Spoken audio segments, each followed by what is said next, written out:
Hello and welcome to Bite-Sized MRCP, a manageable way to digest the things that you need to know for your MRCP exam. We are two junior doctors based in the UK who have passed all three parts of MRCP within the last 5 years and want to help you do the same. We are not associated with any MRCP examination organisations, and the materials covered are by no means an exhaustive list of what can come up in your exam, or indeed medical advice. Please refer to your College of Entry or your friendly supervisor for further questions regarding the exam and syllabus. If you like the sound of what you hear today and would like to join us for more bite-sized revision, give us a thumbs up and press the subscribe button. Now, without further ado, let's get into today's topic, which is chronic granulomatous disease. So what is chronic granulomatous disease, or CGD? This is an inherited defect in one of the 4 FOX genes, which encode subunits of nicotinamide adenine dinucleotide phosphate, or NADPH, oxidase, used to catalyse the phagocyte respiratory burst. This results in defective killing of engulfed organisms. There is a defect in phagocytosis, essentially. This is a rare condition. It affects 1 in 250,000 people, and 65% of cases are X-linked, while 35% are autosomal recessive. This condition can present in primarily one of 2 ways. So patients may get recurrent infections, usually pneumonias, skin infections, hepatic abscesses, and osteomyelitis, usually due to catalase-positive organisms. Granulomas may also occur, and this leads to lymphadenopathy, hepatosplenomegaly, dermatitis, and an IBD-like enteropathy. Common pathogens in CGD include bacteria, some of which are listed here, and they include Staphylococcus and E. coli, as well as several others, and also fungi such as Candida and Aspergillus. The primary investigative test for chronic granulomatous disease is to screen with nitroblue tetrazolium or dihydrorhodamine fluorescence test. If either are abnormal, it's important to test for NADPH oxidase subunits and associated gene defects.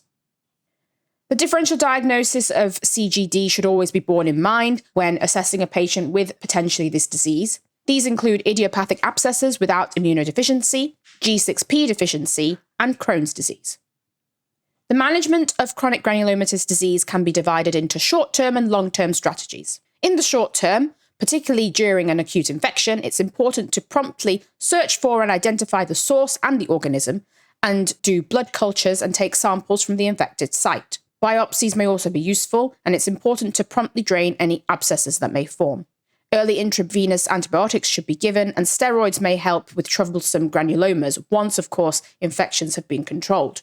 In the longer term, prophylactic antibiotics can be considered, particularly cotrimoxazole for PCP pneumonia. One can consider bone marrow transplantation, as well as interferon gamma as part of treatment.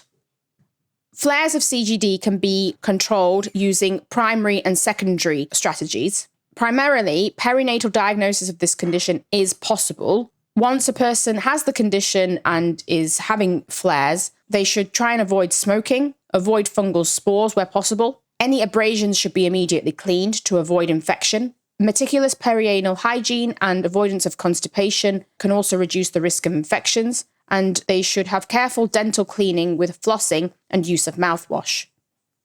Okay, so let's try a question. Which of the following is a key feature of chronic granulomatous disease? So just think back to all the information we've covered in this video in order to help you.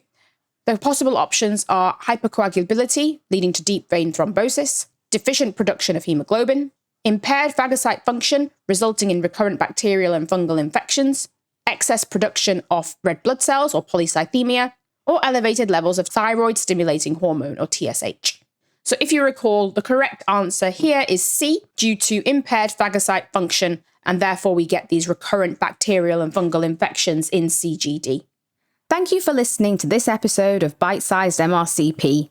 If you like what you've heard today, give us a thumbs up and hit the like and subscribe button below to make sure you don't miss our next episode. Let us know in the comments which topics you would like to hear in future. See you in our next episode.